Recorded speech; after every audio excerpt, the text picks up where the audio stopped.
Hello दोस्तों, स्वागत है आपका हमारे यूट्यूब चैनल स्टडी डायलॉग्स में।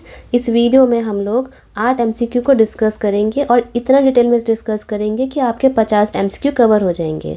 इसलिए हमारी वीडियो को एंड तक ज़रूर देखें और चैनल को सब्सक्राइब करें। चलो देखते हैं पहला एमसीक्यू। पहला एमसीक्यू क्या बोल रहा है? पहला एमसीक्यू बोल रहा है आर्टेमिस अकॉर्ड रिलेटेड टू। ठीक है, आर्टेमिस अकॉर्ड का संबंध किससे है? स्पेस एक्सप्लोरेशन से, डिफॉरेस्टेशन से, ग्लोबल वार्मिंग या टूरिज्म से। ठीक है, तो इसका आंसर है स्पेस एक्सप्लोरेशन। ठीक है, सही आंसर है स्पेस एक्सप्लोरेशन। और अब देख लेते हैं ये क्या है। ये जो है, जो नासा है यूएसए का, नासा और यूएसए की यूएस स्पेस डिपार्टमेंट का एक एग्रीमेंट है ये। ठीक है, पहली बात ये हो गई आर्टेमिस अकॉर्ड के बारे में। दूसरा ये है कि ये करेगा क्या? ये करेगा जो स्पेस है ना, अंतरिक्ष में जितने भी क्या बोलें, जैसे कि चांद हो गया, मून हो गया, मार्स हो गया, ठीक है, जितने भी प्लैनेट्स वगैरह हैं, या फिर एस्टेरॉइड की बात हम कर लेते हैं, उस पे ये मिशन भेजेगा और ये देखेगा क्या इन पे जीवन संभव है, इन पे क्या क्या मिनरल है, ये कैसे बने, क्या हुआ, ये सारी जानकारी इकट्ठी करेगा। दूसरा ये है कि इंडिया इसका मेंबर है। ये 3 पॉइंट्स बहुत ज़्यादा इंपॉर्टेंट है। ठीक है, ये हुआ हमारा आर्टेमिस अकॉर्ड के बारे में।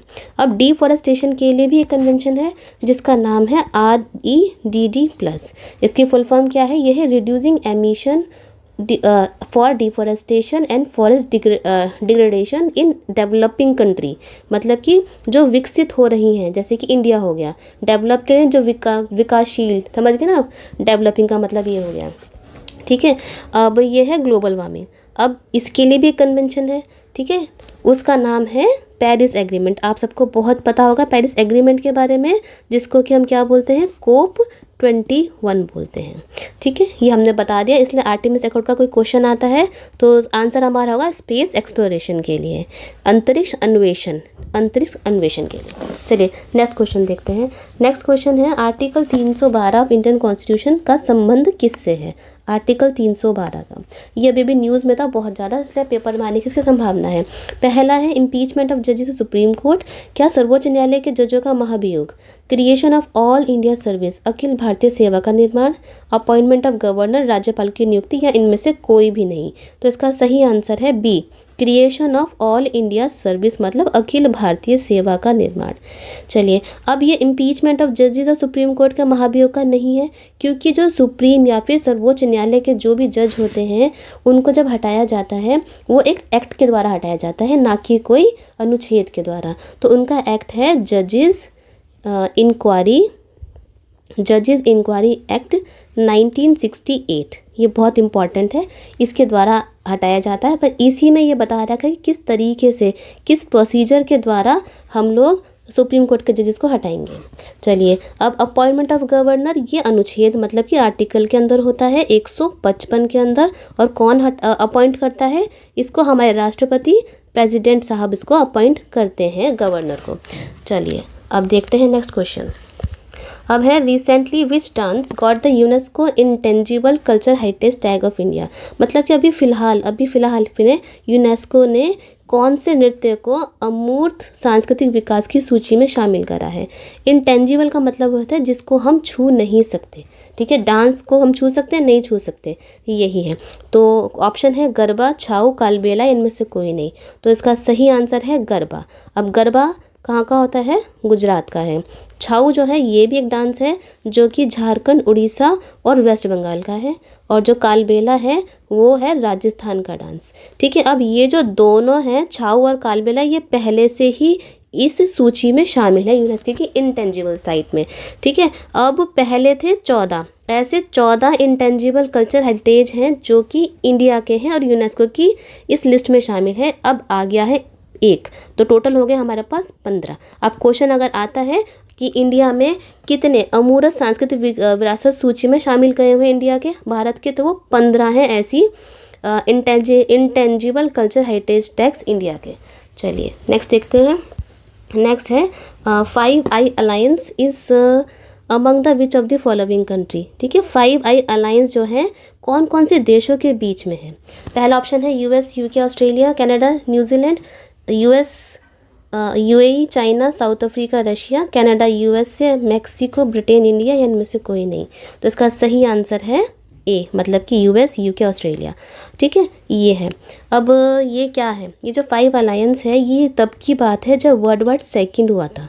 ठीक है, आप सबको पता होगा वर्ल्ड वार सेकंड हुआ था, तो उस टाइम पे ये एक एग्रीमेंट यूएसए मतलब कि अमेरिका और ब्रिटेन के बीच में हुआ था। और उन्होंने क्या बोला था कि हम लोग खुफिया जानकारी को साझा करेंगे। ठीक है, उसके बाद क्या हुआ कि इसमें कनाडा भी शामिल हो गया कुछ साल बाद। फिर उसमें ऑस्ट्रेलिया और न्यूजीलैंड एक साथ आ गए। तो 1956 में जब ये सभी 5 के 5 लोग आ गए तो 1956 में ये 5 आई अलायंस के नाम से जाना जाने लगा। ठीक है, तो ये किससे रिलेटेड है, खुफिया जानकारी से रिलेटेड है। और रिसेंटली न्यूज़ में इसलिए है क्योंकि अब इनका जो एक बोले कि जो कॉमन इंटरेस्ट है इनका ये है कि हम लोग चाइना को आगे नहीं बढ़ने देंगे, उसके ख़राब मंसूबों को हम लोग आगे नहीं बढ़ने देंगे। चाइना को टैकल करने का इनका अब काम है इस अलायंस में। नेक्स्ट देखते हैं। नेक्स्ट है पीएम जनमन स्कीम। ठीक है, PM Janman scheme is related to which of the following. ठीक है, ये किससे रिलेटेड है, पीवीटीजी या विशेष रूप से कमज़ोर जनजाति समूह, एससी एसटी, अनुसूचित जाति या अनुसूचित जनजाति, माइनॉरिटी अल्पसंख्यक, सीनियर सिटीज़न, वरिष्ठ नागरिक। ये इसका रिलेशन है पीवीटीजी।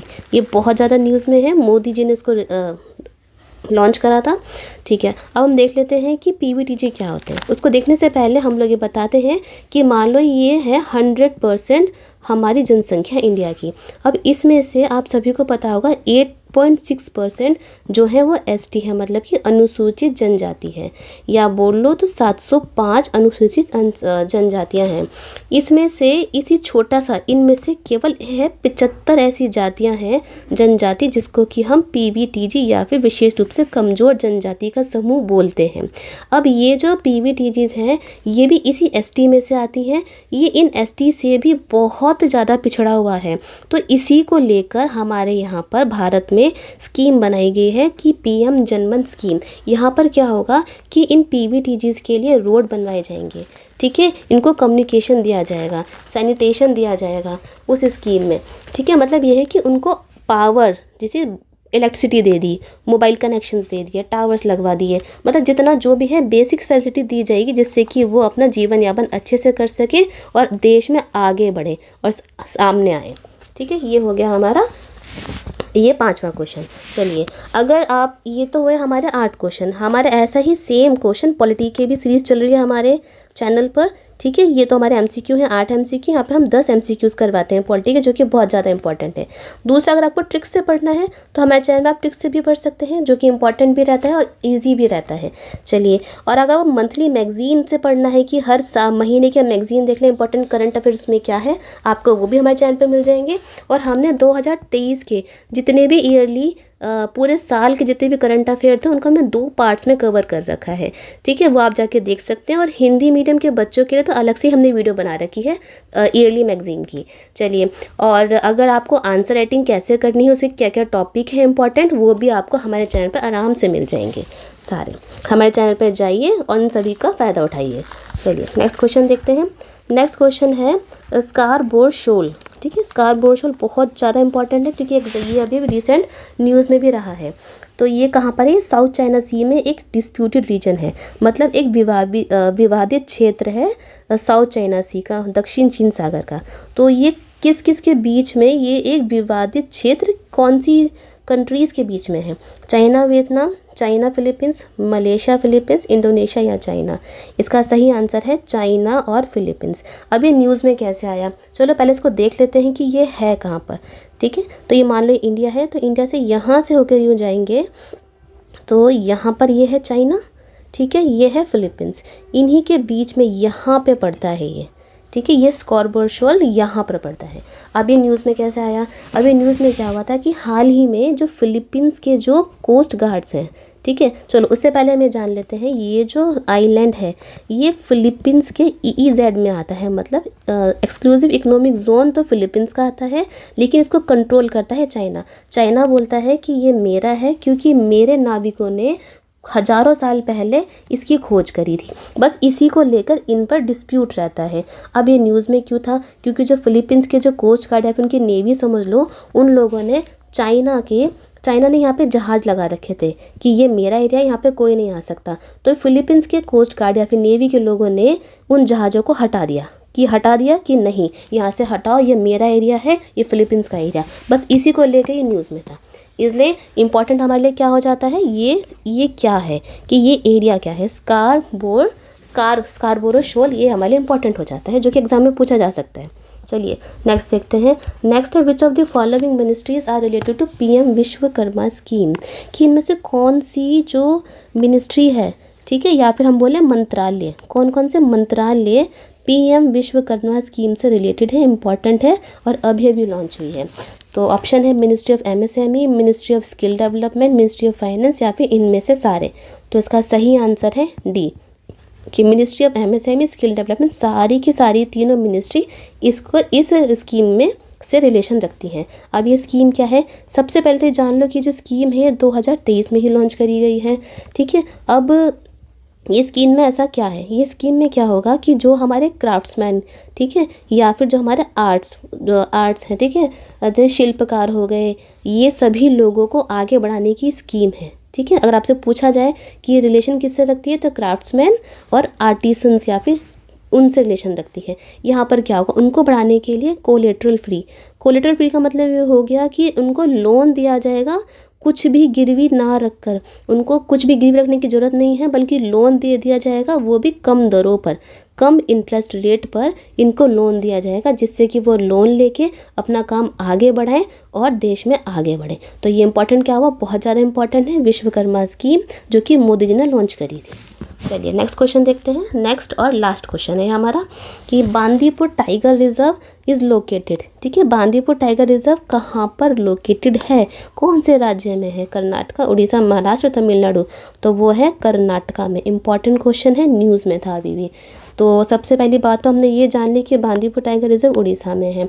दूसरी बात ये है कि ये सेकंड हाईएस्ट टाइगर, इसमें सेकंड हाईएस्ट टाइगर की पॉपुलेशन है, इम्पॉर्टेंट है ये।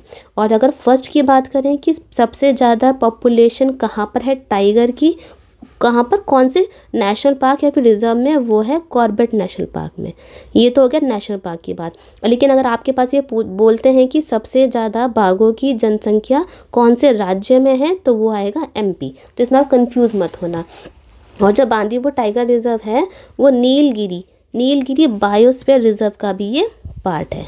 चलिए ये तो होते हैं हमारे 8 क्वेश्चन। आपको वीडियो कैसी लगी हमें कमेंट सेशन में ज़रूर बताइए, और अगर कोई भी सुझाव है या फिर कोई भी डाउट है वो भी कमेंट सेशन में आप बताइए। चलिए वीडियो को लाइक करिए, शेयर करिए और चैनल को सब्सक्राइब करिए। मिलते हैं नेक्स्ट वीडियो में। Happy learning.